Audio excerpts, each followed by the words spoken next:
भाजपा मुख्यालय में आप सभी मीडिया के बंधुओं का हार्दिक स्वागत है।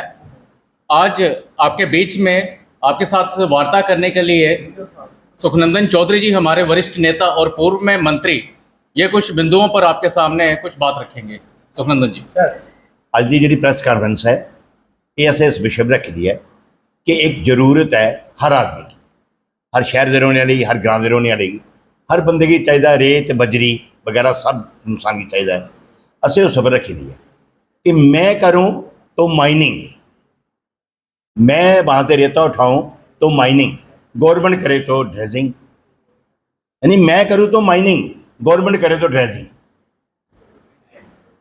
यानी जितने भी प्रोजेक्ट बन रहे हैं आज तक, क्या वो रिंग रोड का है, क्या कटरा एक्सप्रेस वे है, जितना भी उसके लिए रिंग रोड जो भी फ्लाई ओवर बन रहे हैं सारे, उसके लिए जितना भी मटेरियल है सारा जो तवी में उठाए। और 3 बार तवी के ब्लॉकों की एक्शन हुई, 1 बार 2 बार तीसरी बार, और उसका अभी तक एक भी ना पहली बार ना दूसरी बार ना तीसरी बार उसका एनवायरनमेंट क्लियरेंस हुआ। अगर उसके लिए एनवायरनमेंट क्लियरेंस नहीं हुआ तो इनको ड्रेजिंग में देने में दिए क्या हो गया, बड़े बड़े प्रोजेक्ट वालों को ड्रेजिंग के लिए दे दी।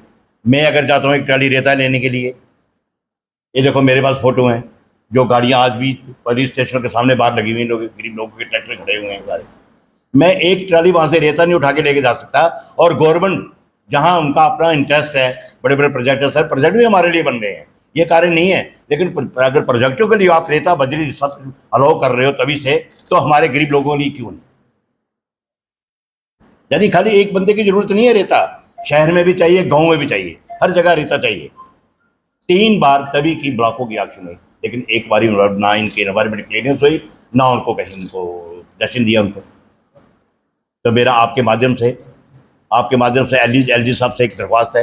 एलजी साहब ने हमें इंश्योर किया था कि हम इनकी जो ब्लॉकों की एक्शन हुई है हम इनकी अलॉटमेंट कर देंगे, लेकिन आज तक वो नहीं हुई है, आज तक नहीं हुई।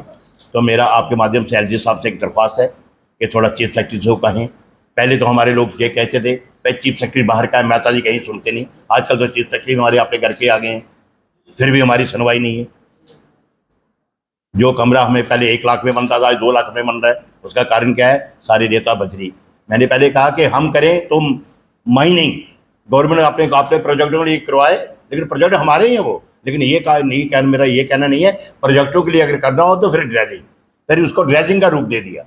ड्रेजिंग के लिए भी ऑक्शन होती है, जितनी डिसल्टिंग नदी नालों की जो डिसल्टिंग करवाते हैं उसके लिए ऑक्शन होती है, टेंडर होते हैं, फिर वो पैसे के सब वो अलॉटमेंट होती है, उनको वो ठेकेदार को दी जाती है। लेकिन यहाँ कैसे दी, क्यों नहीं दी, ये भी अगर किसी बड़े बड़े प्रोजेक्ट वालों को इसकी ड्रेजिंग के लिए दी है तो गलत दी है। इसकी इंक्वायरी होनी चाहिए कि इनको कैसे अलॉटमेंट होगी, इनको कैसे मिल गई। तो मेरा आपके माध्यम से फिर एलजी साहब से एक दरख्वास्त है कि जो उन्होंने हमसे वायदा किया था कि हम 1 साल के अंदर अंदर इसको खोल देंगे, लेकिन 2 साल 3 साल 4 साल 5 साल हो गए, अब आज तक हमारी वो रेता बजरी की जो माइनिंग है वो खुली नहीं। तो हम नहीं बोलते कि आप खाली अलॉटमेंट करो, ठेकेदारों को करो, आप गवर्नमेंट के बंदे बैठा दो। हम रॉयल्टी देने के लिए तैयार है, हमारे लोग रॉयल्टी देने के लिए तैयार है, रॉयल्टी ले और हमें मटेरियल दे। ये नहीं कि बड़े बड़े प्रोजेक्टों के लिए आप उनको ड्रेजिंग का रूप देके दे दो। अरे ड्रेजिंग का रूप ही देना, तो जो बेचारे को रेता बजरी लेने आते उनको भी ड्रेजिंग के रूप में दे दो, क्यों नहीं? तो इसलिए मेरा आपके माध्यम से फिर एक दरख्वास्त है इनसे कि इस ओर थोड़ा ध्यान दें। तो बाकी ज़्यादा क्या कहना है, लेकिन इंश्योर किया था इस बात को कि जो भी ब्लॉक हमारे ऑक्शन हुए हैं हम उनको अलॉट करेंगे।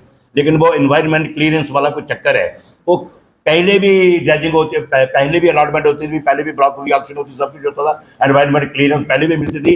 आज क्यों नहीं मिल रही है, ये तो भगवान जाने, या हमारे बाबू लोग जाने जिन्होंने ये क्लियरेंस देनी। ये ब्यूरोक्रेसी बिल्कुल बिल्कुल अगर उनके लिए ब्यूरोक्रेसी लॉ कर सकती है, उसको ड्रेजिंग का रूप दे सकती है कि वो लोग तभी की ड्रेजिंग कर रहे हैं। लेकिन कभी हम, मेरी भी 50 साल 60 साल उम्र हो गई है, कभी ऐसा नहीं सुना था कि तभी की भी ड्रेजिंग हुई है। पहली बार उसको ड्रेजिंग का रूप दिया गया है, यानी प्रोजेक्ट वालों को उनको भी रेता बजरी पत्थर वगैरह चाहिए थे, उसको ड्रेजिंग का रूप दे दिया। ये तो कभी हमने नहीं सुना था कि तभी की भी ड्रेजिंग हुई है, तभी भी कभी डिसल्टिंग हुई है, कभी हमने ये नहीं सुना। तो मेरा आपके माध्यम से फिर एलजी साहब से दरख्वास्त है कि इसके ऊपर थोड़ा ध्यान दें, और ध्यान नहीं दें, इसके ऊपर थोड़ा एक्शन ले।